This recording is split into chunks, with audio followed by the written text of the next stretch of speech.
Hello and welcome.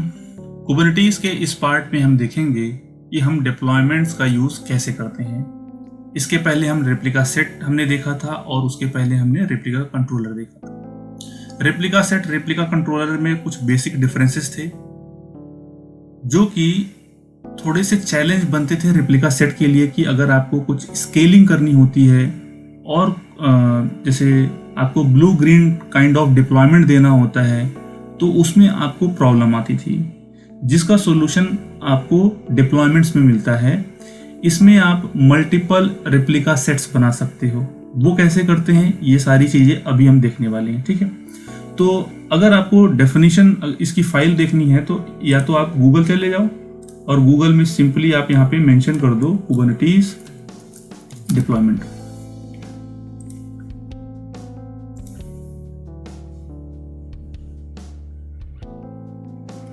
तो इसकी definition file अगर आप ये पूरा पेज स्टडी करोगे तो आपको बहुत ही क्लियरली, ये बहुत ही सिंपल लैंग्वेज में लिखा हुआ है और यहाँ पे आपको काइंड में डिप्लॉयमेंट्स दिया हुआ है, रेप्लिकास दिया हुआ है और आपके इमेज का टैग दिया हुआ है कि कौन सा टैग यूज कर रहा है आपका एनजीनिक्स, ठीक है।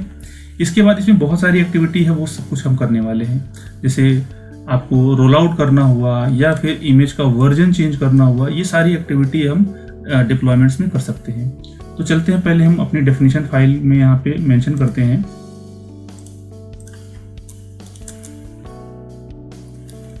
deploy.yaml। और एक चीज और, जब आप डिप्लॉयमेंट्स क्रिएट करते हो साथ ही साथ आपका रेप्लिका सेट भी क्रिएट होता है।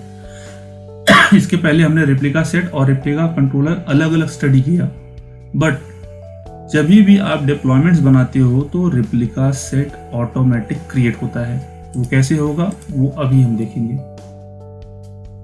ठीक है।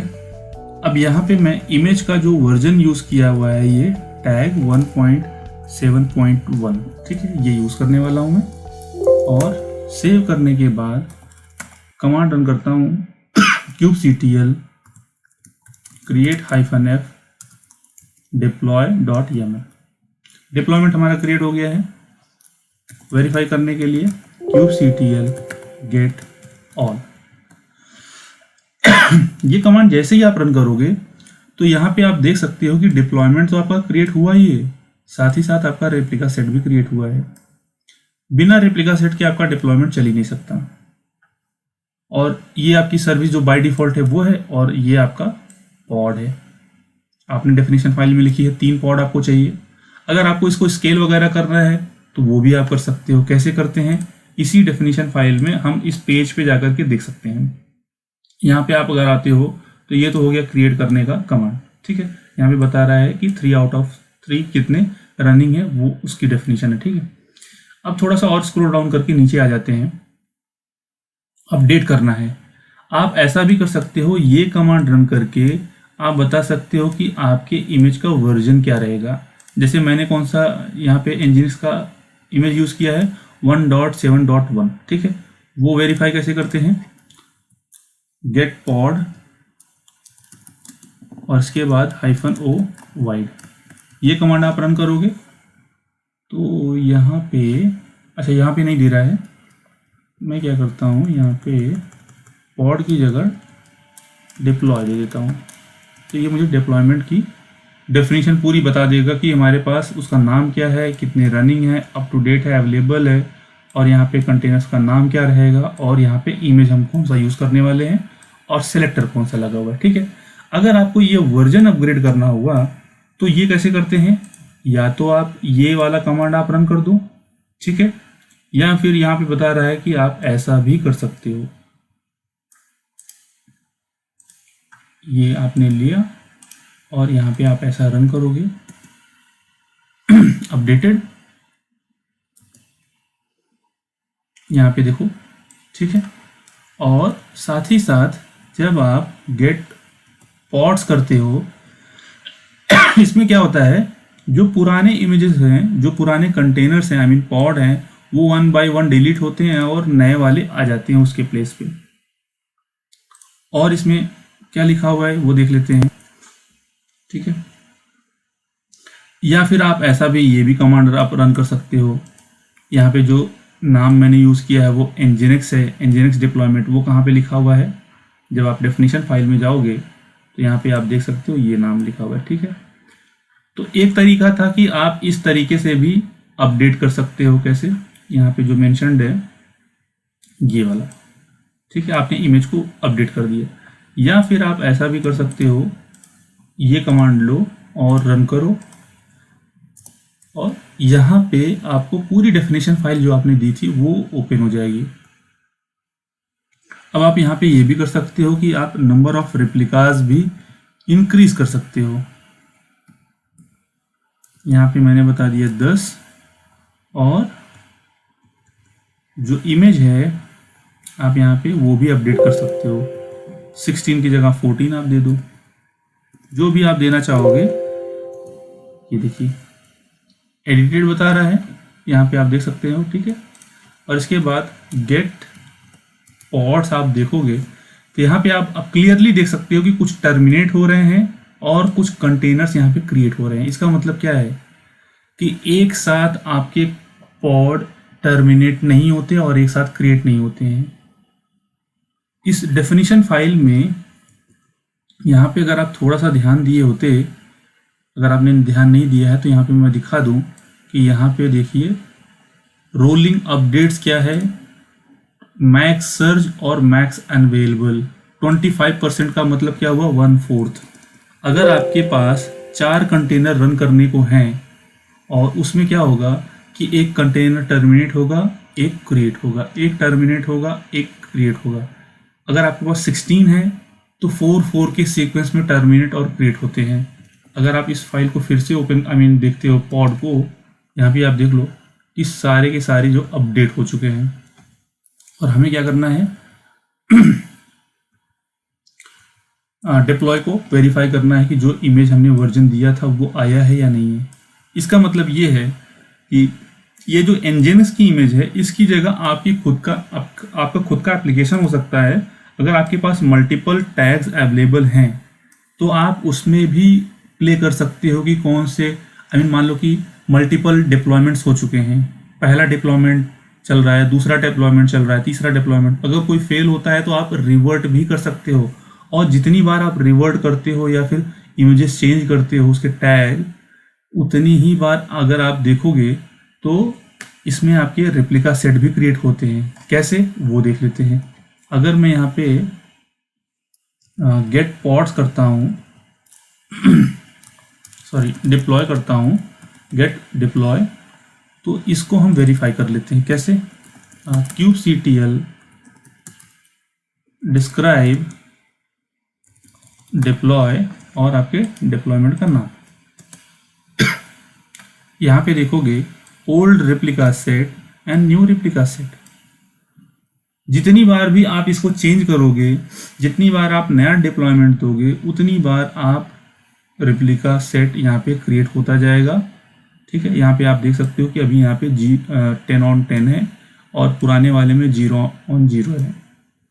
तो इसी तरीके से ये आपका क्लस्टर मैनेज करता है। तो यहाँ पे आप देख सकते हो, अगर मुझे टाइम मिला तो मैं थोड़ा और एक्सप्लेन करूँगा बाद में, और जब मैं स्ट्रेटजी डिस्कस करूँगा कि डिप्लॉयमेंट स्ट्रेटजी क्या होती है, कैसे कैसे मल्टीपल स्ट्रेटजी यूज़ करके हम अपने एप्लीकेशन को डिप्लॉय करते हैं, तो ये वहाँ पे हम ये सारी चीज़ें डिस्कस करेंगे। और अगर आपको हिस्ट्री देखनी है कि कितनी बार ये डिप्लॉयमेंट हुआ है, तो उसके लिए इसी फाइल में जो आप यहाँ पे डॉक्यूमेंट देख रहे हो, यहाँ पे आप देख सकते हो, यहाँ पे स्टेटस भी देखने का कमांड यहाँ पे है। बहुत सिंपल से कमांड है। यहाँ पे स्टेटस बता रहा है कि रोल आउट हुआ है। ठीक है, और इसमें यहाँ पे गेट आरसी रेप्लिका सेट देखने के लिए, पॉड देखने के लिए सारी इंफॉर्मेशन अवेलेबल है, डिस्क्राइब करने के लिए आपके डिप्लॉयमेंट्स को। हाँ, तो मैं बात कर रहा था कि ये कितनी बार ये डिप्लॉयमेंट हिस्ट्री अगर आपको देखनी है तो जो हमने कमांड यहाँ पे रन किया स्टेटस में, उसकी जगह आप यहाँ पे हिस्ट्री डाल दो।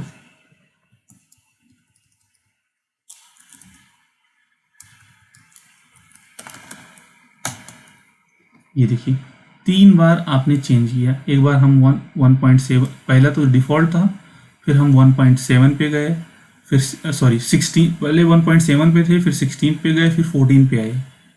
तो यहाँ पे आप देख लो कि यहाँ पे 3 रिवीजन है। अगर आप चाहो एक रिवीजन से दूसरे रिवीजन पे भी आप जा सकते हो। कैसे? अंडू करके। हम यहाँ पे रोल आउट, ये सब कुछ कमांड तो ऐसे ही रहेगा। तो पहले मैं दिखा देता हूँ कि हमारे पास करंट वर्जन की इमेज कौन सी है। kubectl get deploy, और हमारे डिप्लॉयमेंट का नाम क्या है वो दे दिया, और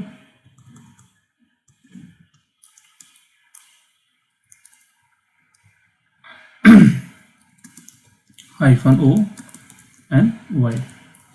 यहाँ पे हमारे पास वर्जन है 1.14 का। ठीक है, मैं चाहता हूँ, मैं सेकंड रिवीजन पे जाना चाहता हूँ, तो आप ऐसा यहाँ पे कमांड रन करो, अंडू का kubectl रोल आउट अंडू, और उसके बाद आपके डिप्लॉयमेंट्स का नाम, और आगे लगाना है -2। ये डॉक्यूमेंट से आप यहाँ से हेल्प ले सकते हो। सेट करना है, यहाँ पे ये आ गया, यहीं पे नीचे दिया हुआ है। ठीक है, ये तो हिस्ट्री दिख गई मुझे। ठीक है, हाँ, यहाँ पे आप ऐसा रिवीजन बता सकते हो।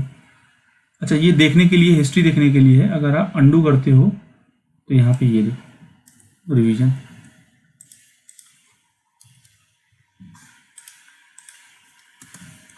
ठीक है, रोल बैक हो चुका है।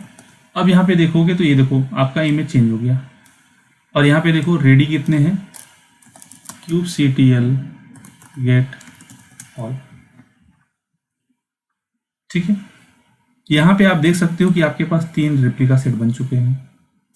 अभी इस पे जो है ऑल यहाँ पे रनिंग है, बाकी के 2 पुराने आपके रेप्लिका सेट हैं।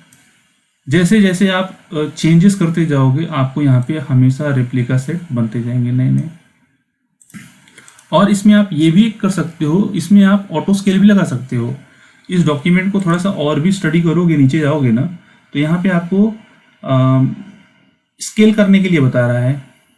ये देखिए, सॉरी, ये तो स्केल करने के लिए बता रहा है कि आप ऐसे कमांड रन करके आप बता सकते हो 4 to 10 पे चले जा सकते हो। और ये देखो यहाँ पे ऑटो स्केल की फैसिलिटी है। जब CPU % 80% तक जाए तो हमारे पास पॉड का जो काउंट रहेगा मिनिमम 10 और मैक्सिमम 15 तक जाना चाहिए। ये देखो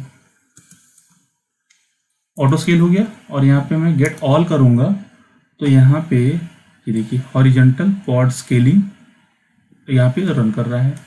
यहाँ पे टारगेट बता दिया है कि 80% और मिनिमम पॉड 10 और मैक्सिमम 15। तो ऐसे भी आप ये भी यूज़ कर सकते हो, बट ज़रूरी नहीं है कि आप इसका यूज़ करो। जब आपको अगर ऐसी रिक्वायरमेंट है स्पेसिफिक, तो ही आप यहाँ पे ऑटो स्केल वगैरह लगा सकते हो। बाद में आप इसको वेरीफाई कर सकते हो। ठीक है, तो ये था हमारा आज का टॉपिक डिप्लॉयमेंट, और ये बहुत ही इंपॉर्टेंट है। मोस्ट ऑफ द प्रोजेक्ट्स में अगर आप देखोगे तो हम डिप्लॉयमेंट्स ही यूज़ करते हैं अपने एप्लीकेशन को डिप्लॉय करने के लिए। तो इस वीडियो में फ़िलहाल इतना ही। Thanks for watching.